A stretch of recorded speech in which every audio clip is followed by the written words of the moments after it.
सोनू नाम का एक किसान अपनी बीवी सीता के साथ रहता था। वह बहुत गरीब थे। किसी दिन खाने को मिलता है और किसी दिन पानी पीकर ही रह जाते थे। सोनू के हिस्से में एक बंजर जमीन थी जो उपजाऊ नहीं थी। सीता, मैं खेत पर जाकर खेती करता हूँ। शायद कुछ उग जाए तो हमारे दिन बदल जाए। ठीक है, मैं भी आपके साथ चलती हूँ। अरे, तुम क्या करोगे मेरे साथ आकर? अभी तो वो जमीन बंजार पड़ी है।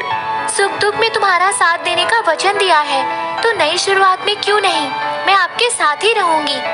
अच्छा बाबा, ठीक है, चलो। सोनू और सीता दोनों खेत की ओर बढ़ चलते हैं। सीता जमीन देखकर कहती है, यह तो बहुत ही बंजर जमीन है, क्या कुछ उगेगा इसमें?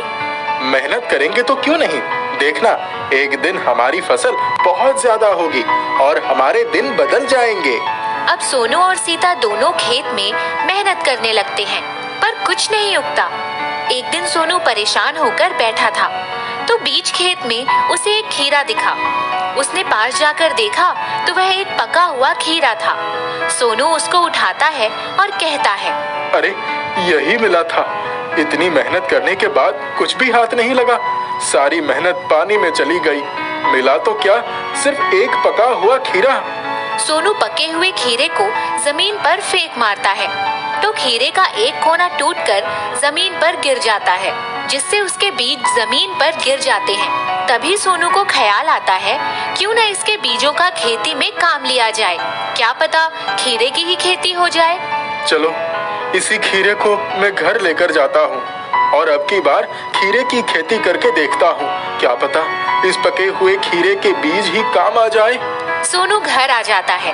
वह खीरे को घर पर लाकर रख देता है, तो सीता कहती है, अरे आप आ गए, मैं कब से आपकी राह देख रही थी।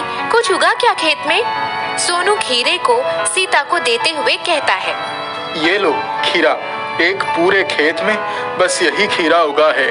सीता उसको लेकर रसोई की एक मेज पर रख देती है और रसोई का काम करने लगती है। परेशान मत होइए आप, लीजिए खाना खा लीजिए। और थोड़ा सा खाना सोनू की थाली में पलटकर थोड़ा सा खाना अपनी थाली में पलटकर खाने लगती है। तभी खीरे का एक बीज पास ही रखी हुई पतीली में गिर जाता है और जैसे जैसे वो पतीली में चावल निकालती है, चावल बढ़ता रहता है। सुनिए जी, हम जितना खाना खा रहे हैं, खाना उतना ही बढ़ता जा रहा है और पेट भी भर गया है, फिर भी खाना बच रहा है। सही कह रही हो सीता, पेट भर गया और आज खाना भी बच गया। अब यह बेकार ना हो जाए। ऐसा करो, पास में जो कपिल रहता है ना, जो बेचारा अनाथ है, उसको दे आओ, उसका भी पेट भर जाएगा। सीता खाना लेकर कपिल को देने के लिए चली जाती है। इसी तरह यह दिन बीत जाता है। अगले दिन, सीता, मैं आज खेत पर जाकर देख के आता हूँ, कुछ काम बना या नहीं। ठीक है, मैं 2 रोटियां बांध देती हूँ, प्याज के साथ खा लेना। नहीं नहीं, 2 रोटी नहीं, एक ही रोटी बनाकर बांध दो। एक रोटी तुम खा लेना, नहीं तो तुम भूखी ही सो जाओगी, मुझे पता है। एक तुम खा लो और एक मैं खा लूं, इस तरह से दोनों के पेट भर जाएंगे। ऐसा कहकर सोनू एक रोटी लेकर खेत पर चला जाता है। वहाँ जाकर थोड़ी देर के बाद वह खाना खाने के लिए अपनी पोटली खोलता है, तो एक टुकड़ा तोड़ता है और रोटी उतनी ही बढ़ जाती है। अब उसका पेट भर जाता है, लेकिन रोटी खत्म ही नहीं होती। अरे, ये क्या हो रहा है? आज मेरा पेट भर गया, पर रोटी तो वैसे का वैसा ही है। इसी बात का हल निकालने वह घर लौट जाता है और अपनी बीवी से कहता है, सीता, लो ये रोटी तुम खा लो, मेरा पेट भर गया है। और यहाँ सीता के साथ भी ऐसा ही कुछ होता है। उसका पेट भरा हुआ होता है। जी, ये रोटी खत्म ही नहीं हो रही है, जिसमें से आपने और मैंने दोनों ने पेट भर खाना खा लिया। मुझे तो कुछ गड़बड़ लग रही है। अरे, तुम तो बेकार का वहम कर रही हो। वहम नहीं, हकीकत है। तभी सीता की नजर रोटी के पास पड़े एक खीरे के बीज पर पड़ती है और वह कहती है, अजय सुनिए, क्या यह सब इस पके हुए खीरे की वजह से तो नहीं हो रहा है? क्या बकती हो? आखिर एक खीरा हमारी किस तरह से मदद कर सकता है? सच कह रहे हैं आप, हमारी मदद तो भगवान भी नहीं कर रहा, तो यह कैसे मदद कर सकता है? पर उसका मन नहीं मानता और वह उस खीरे के बीज को जांचने लग जाती है। आधी बाल्टी पानी भरती है और उसमें से 1 गिलास पानी निकाल लेती है और बीज को डाल देती है। वो जितना पानी निकालती है, पानी की बाल्टी में उतना ही पानी भर जाता है। अब उसे यकीन हो जाता है कि यह खीरा जादुई है। वह सोनू को बुलाती है, अजय सुनिए, जल्दी आइए। क्या हुआ? इतनी परेशान होकर मुझे आवाज क्यों दे रही हो? देखिए, मैंने सच ही कहा था, कुछ तो गड़बड़ है इस खीरे में। यह खीरा जादुई है। इसके बीज से कभी भी बर्तन खाली नहीं रहता। मैंने यह बीज इस पानी की बाल्टी में डाला और जितना भी पानी मैंने इसमें से निकाला, पानी उतना ही बढ़ जाता है। सोनू देखकर आश्चर्यचकित हो जाता है और फिर अपने खेत की तरफ भागता है और वहाँ जाकर देखता है कि उसके खीरे की फसल खेत में लहरा रही है। सोनू और सीता की खुशी का ठिकाना नहीं रहता। वह दोनों खुशी के मारे नाचने लगते हैं। सीता, देखो, हमारी फसल कितनी अच्छी लग रही है। मैं ना कहती थी कि एक ना एक दिन हमारे दिन जरूर बदलेंगे। अब सोनू और सीता खेत की फसलों को काटकर दिन ब दिन अमीर होते जा रहे थे। जितना वो फसल काटते, उतनी ही फसल बढ़ जाती। उनकी कामयाबी देखकर गांव के जमींदार को बर्दाश्त नहीं हो रहा था। वह सच्चाई जानने के लिए चल पड़ा। एक दिन सोनू और सीता बात कर रहे थे। सीता, इस जादुई खीरा के बीज ने हमारा समय कितना बदल दिया। हम कहां से कहां आ गए। हाँ जी, आप सच कह रहे हो। यह है जादुई खीरा, जो बहुत ही काम का है। इसने तो हमें बहुत ऊपर पहुंचा दिया। यह सब बातें जमींदार सुन रहा था और मन ही मन खीरे को चुराने के लिए सोचने लगा। अरे वाह, ये तो बहुत काम की बात पता चली कि इनके पास एक जादुई खीरा है। क्यों ना मैं इसको चुराकर रात ही रात पैसा कमा लूं। यह सुन जमींदार वहाँ से चला जाता है और जमींदार उसी रात को जादुई खीरा चुरा लेता है और अपने घर आ जाता है। ए जादुई खीरा, और बड़ा हो जा, और बड़ा हो जा। जादुई खीरा अपने में से बहुत सारे खीरे बना देता है और देखते ही देखते उसका घर खीरों से भर जाता है। अरे रुको रुको, अब तुमने तो मेरा सारा घर ही भर दिया। कोई मुझे बचाओ, कोई मुझे बचाओ, मुझे सांस नहीं आ रही है। ये तो बढ़ते हुए खीरे को कोई रोको। पर जादुई खीरा रुकने का नाम नहीं लेता और उन जादुई खीरा के वजन से उसका पूरा घर टूट जाता है। घर टूटते ही जमींदार वहाँ से भाग निकलता है और जोर जोर से सोनू को पुकारता है। अरे सोनू, बचाओ बचाओ मुझे इन जादुई खीरों से, ये मुझे मार देंगे, बचाओ। भागते भागते एक जगह जमींदार जमीन पर गिर जाता है। तभी वहाँ उड़ते हुए बहुत सारे जादुई खीरे आ जाते हैं और जमींदार को घेर लेते हैं और जमींदार रोने लगता है। तभी वहाँ सोनू आ जाता है। सोनू, मुझे माफ कर दो, तुम्हारे जादुई खीरे को मैंने चुराया। जादुई खीरो, इनको माफ कर दो और आप यहाँ से चले जाओ ताकि कोई आपका गलत इस्तेमाल ना कर सके। और आपने जैसे मुझ गरीब पर अपनी कृपा करी, वैसे मेरे सभी गांव वालों पर करो। तभी जादुई खीरा हवा में ऊपर जाता है, अपने सभी बीजों को हवा में फैला देता है और जादुई खीरे के बीज पूरे गांव के सभी खेतों में फैल जाते हैं और जिसने भी जो खेती की होती है, उसके खेत में बहुत सारे अनाज होने लगते हैं और इस तरह सोनू ही नहीं, उसके पूरे गांव की तरक्की हो जाती है। एक गांव में भावना अपने माता पिता के साथ रहा करती थी। भावना के पिता के पास एक बहुत छोटी सी जमीन थी, जिस पर वह फसल उगाकर अपने घर वालों के लिए 2 वक्त का खाना जुटा पाते थे। वह आज तक भावना के लिए कभी कोई खिलौना नहीं खरीद पाए। भावना बाकी बच्चों को खिलौना से खेलते हुए देखकर बहुत दुखी होती थी और सोचती थी, काश मेरे पास भी ढेर सारे खिलौने होते। भावना की मौसी शहर में रहती थी, लेकिन वह अक्सर गांव सभी से मिलने आया करती थी। एक दिन भावना बाहर खेल रही थी, तभी उसने अपनी मौसी को आते हुए देखा। वह दौड़ते हुए माँ के पास गई। माँ, मौसी आ रही है, जल्दी चलो। भावना की माँ बाहर जाती है और अपनी बहन को घर के अंदर लेकर आती है।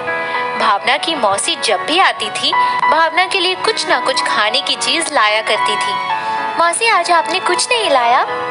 ऐसा कभी हो सकता है क्या? यह देखो, मैंने तुम्हारे लिए ढेर सारे फल और टॉफी लाया है। भावना यह देखकर खुश हो जाती है और थैला लेकर बैठ जाती है। सभी फलों में एक फल भावना को बहुत अजीब सा लगता है। मौसी, यह क्या लाई हो? यह कौन सा फल है? मैंने तो इस फल को कभी नहीं देखा। बेटा यह कीवी है, शहर में तो इसकी बहुत मांग है, खाने में बहुत स्वादिष्ट है, खाकर देखो। ठीक है। भावना कीवी से भरा थैला अपने पास रख लेती है। शाम तक उसकी मौसी वापस शहर चली जाती है। तब भावना वापस से कीवी से भरा थैला उठाती है और एक एक करके उन्हें गिनने लगती है। माँ, ऐसा फल तो मैंने कभी नहीं देखा। मासी कितनी अच्छी है, वह मुझे हर बार नई नई चीजें लेकर देती है। तभी उसे सभी कीवी में से एक कीवी सूखा हुआ दिखता है। माँ, यह कीवी सूखी है और सड़ी हुई लग रही है, क्या मैं इसे फेंक दूं? दिखा तो जरा, मैं देखूं। हाँ, यह तो बिल्कुल खराब हो गई है, इसे फेंक दे। भावना उस कीवी को बाहर लेकर जाती है और गांव के पास वाले खंडहर में फेंक देती है। उसे फेंक कर वापस घर आती है। शाम के वक्त भावना गांव में निकलती है तो कुछ बच्चे खेल रहे होते हैं। भावना उनके पास आई और कहती है, क्या मैं भी तुम लोगों के साथ खेल लूं? सभी उसे डांटकर भगा देते हैं। भावना रोती हुई वहां से चली जाती है। मेरे पास तो खेलने के लिए एक भी खिलौना नहीं है। बाकी सभी बच्चों के पास ढेर सारे खिलौने हैं, फिर भी वे मुझे खेलने नहीं देते।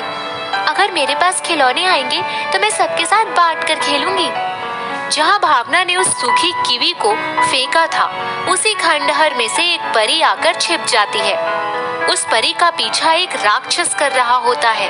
जब वह राक्षस वहाँ से चला जाता है, तब परी उस घर के बाहर निकलती है। उस परी के पैरों के नीचे वह सूखी हुई कीवी आ जाती है और वह कीवी जादुई कीवी में बदल जाती है। परी वहाँ से चली जाती है। इधर भावना घर आकर अपने पिताजी से कहती है, पिताजी, कोई मुझे अपने साथ नहीं खिलाता, आप मुझे कुछ खिलौने लाकर दे दो। नहीं भावना, अभी नहीं, फिर कभी खरीद दूंगा। भावना गुस्से में कहती है, आप कई सालों से यही कह रहे हैं, फिर कभी खरीद दूंगा, फिर कभी खरीद दूंगा। आप सिर्फ झूठ बोलते हैं। यह सुनकर भावना की माँ को गुस्सा आता है और वो गुस्से से भावना को एक थप्पड़ मारती है।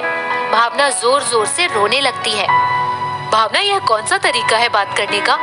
जब तुम्हारे पिताजी कह रहे हैं खिलौने नहीं खरीद सकते, इसका मतलब है नहीं खरीद सकते। इसमें जिद करने वाली कौन सी बात है? वैसे भी तुम अब इतनी छोटी नहीं हो कि यह समझ ना पाओ कि हमारे पास इतने पैसे नहीं हैं कि तुम्हें खिलौने खरीद कर दे पाए।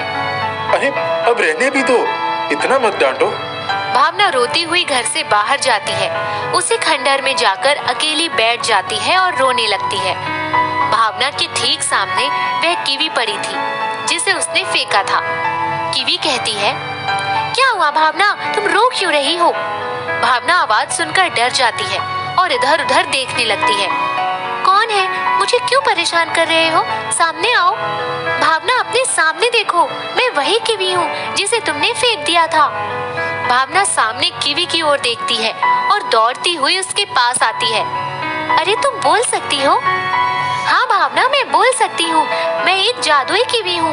एक परी ने मुझे जादुई कीवी बना दिया है। अब तुम यह बताओ कि तुम उदास क्यों हो? क्या बताऊं? मुझे कोई अपने साथ खेलने नहीं देता, सभी मुझे भगा देते हैं और मेरे माता पिता मुझे एक खिलौना भी लाकर नहीं देते।